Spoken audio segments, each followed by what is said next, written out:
اعوذ باللہ من الشیطان الرجیم بسم اللہ الرحمن الرحیم۔ ناظرین کرام، ختم نبوت کے مسئلہ کے متعلق پروگرام لے کر ہم آپ کی خدمت میں حاضر ہیں۔ اس سلسلے میں آج ہمارا یہ تیسرا پروگرام ہے۔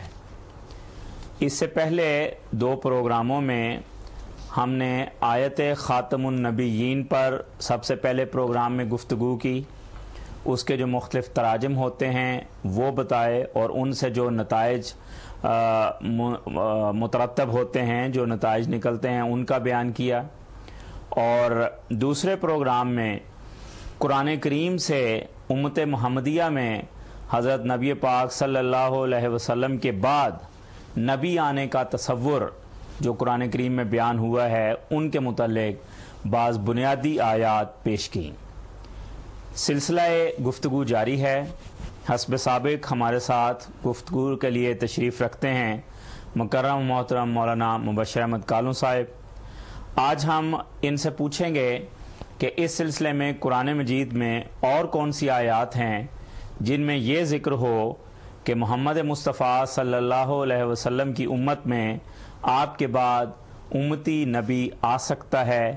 اور اس کا تصور موجود ہے۔ تو کالو صاحب اس حوالے سے آپ بیان فرمائیں۔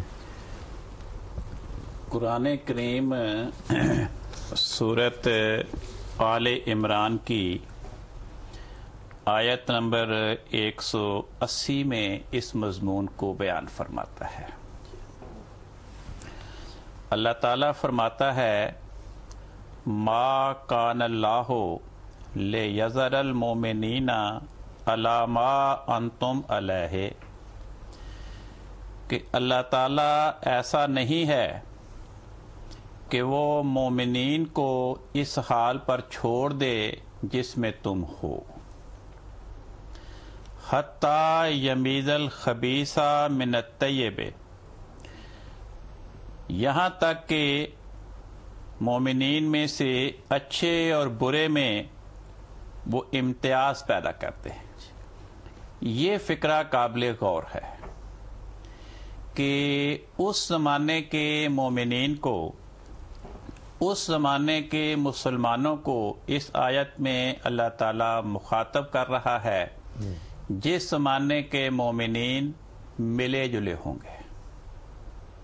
کچھ اچھے ہوں گے، کچھ برے ہوں گے، اور پھر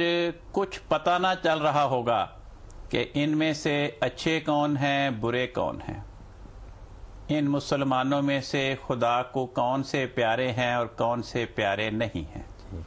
یہ فکرہ قابل غور ہے۔ یہ فکرہ بتاتا ہے کہ یہ جو فرمایا کہ علامہ انتم علیہ، جس حال میں تم ہو اس حال پہ اللہ تعالیٰ مومنین کو نہیں چھوڑے گا، یہ بتاتا ہے کہ یہاں پر آئندہ زمانے کے مسلمانوں کو مخاطب کیا جا رہا ہے۔ جی، کیونکہ حضرت محمد مصطفیٰ صلی اللہ علیہ وسلم کا زمانہ جس وقت آیت نازل ہوئی، اس وقت جو مومنین تھے صحابہ کرام، ان کی تو شان میں قرآن پاک اس مضمون سے بھرا پڑا ہے رضی اللہ عنہ، کہ اللہ تعالیٰ ان سے راضی ہو گیا۔ وہ تو نہیں تھے کہ کچھ صحابہ نعوذ باللہ برے تھے اور کچھ صحابہ اچھے تھے۔ صحابہ کی شان میں تو یہ فرمایا۔ تو یہاں یہ پتہ چل رہا ہے کہ یہ صحابہ کے بارے میں ذکر نہیں ہو رہا۔ آئندہ زمانے کے مسلمان جو اچھے برے ملے جلے ہوں اور ایسا گڈمڑ معاشرہ ہو جائے کہ کچھ پتہ نہ چلے کہ کس کو ہم صحیح کہیں کس کو غلط کہیں، ان کا تذکرہ ہو رہا ہے۔ آگے فرمایا کہ جب ایسا زمانہ آئے گا، وَمَا كَانَ اللَّهُ لِيُطْلِعَكُمْ عَلَى الْغَيْبِ، تو اللہ تعالیٰ کی یہ سنت نہیں ہے کہ وہ تم میں سے ہر آدمی کو غیب پر آگاہ کرے کہ فلاں اچھا ہے، فلاں برا ہے، فلاں کا عقیدہ درست ہے، فلاں کا عقیدہ غلط ہے۔ فرمایا پھر کیا طریقہ کار خدا تعالیٰ اختیار کرے گا؟ پیش گوئی فرمائی وَلَٰكِنَّ اللَّهَ يَجْتَبِي مِن رُّسُلِهِ مَن يَشَاءُ، جب مسلمانوں کا معاشرہ اچھے برے افراد پہ مشتمل ہوگا، مسلمان اچھے بھی ہوں گے برے بھی ہوں گے، تو پھر خدا تعالیٰ ان میں امتیاز پیدا کرنے کے لیے، ان کو نتھار کر جدا جدا کرنے کے لیے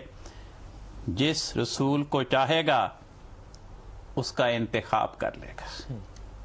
تو اس آیت میں یہ پیشگوئی کی گئی کہ جب امت محمدیہ کے افراد کا معاشرہ اچھے برے افراد پہ مشتمل ہوگا اور لوگ حیران پریشان ہوں گے کہ ہم کس کو صحیح مانیں کس کو غلط مانیں،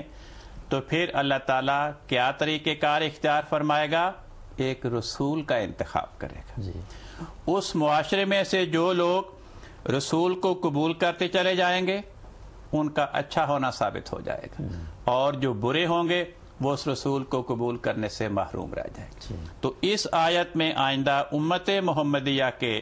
اس زمانے میں جس میں اسلامی معاشرہ اس قسم کے افراد پہ مشتمل ہوگا،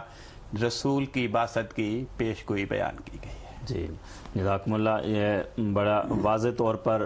اس آیت سے یہی مستنبط ہوتا ہے کہ جب فرقہ بندی ہو جائے گی، مختلف خیالات کے لوگ ہوں گے، تو اس وقت پھر ان میں فیصلہ کرنے کے لیے کہ کون حق پر ہے، خدا تعالیٰ نبی بھیجے گا، نبی منتخب کرے گا، نبی چنے گا، تو اس کے ذریعے پتہ لگے گا کہ کون ہیں جو سچے ہیں اور کون ان کے مخالف ہیں۔ ایک اور انداز سے بھی اس آیت پہ غور ہو سکتا ہے،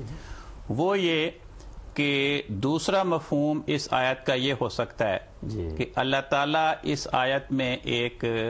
دائمی بنیادی اصول بیان فرما رہا ہے کہ جب بھی کسی نبی کی امت کے افراد جن پر مومنین کا لفظ اطلاق پاتا ہو،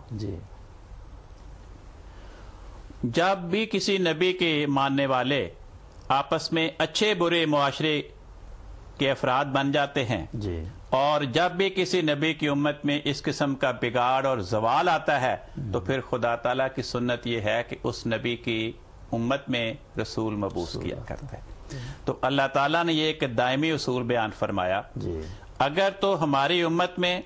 ایسا زمانہ نہیں آئے گا جس میں امت کے افراد کچھ اچھے ہوں کچھ برے ہوں، تو پھر یہ اصول اور خدا کی یہ سنت ہماری امت پہ اطلاق نہیں پائے گی۔ لیکن اگر پیشگوئیاں بھی موجود ہیں کہ ہماری امت پر بھی ایسا معاشرہ آئے گا جس پر زوال کے حالات ہوں اور امت کے افراد اچھے برے ہوں، آپس میں اختلافات اور انتشار کی کیفیت ہو، تو پھر خدا تعالیٰ کی یہ دائمی سنت یہاں پر بھی جاری ہوگی، اور پھر ہماری امت میں گزشتہ امتوں کی سنتوں کے مطابق اللہ تعالیٰ رسول کی بعثت فرمائے گا۔ یہی وجہ ہے کہ حضرت محمد مصطفیٰ صلی اللہ علیہ وسلم نے بھی اپنی امت کو اپنے بعد مسیح نبی اللہ کے آنے کی بشارت دی۔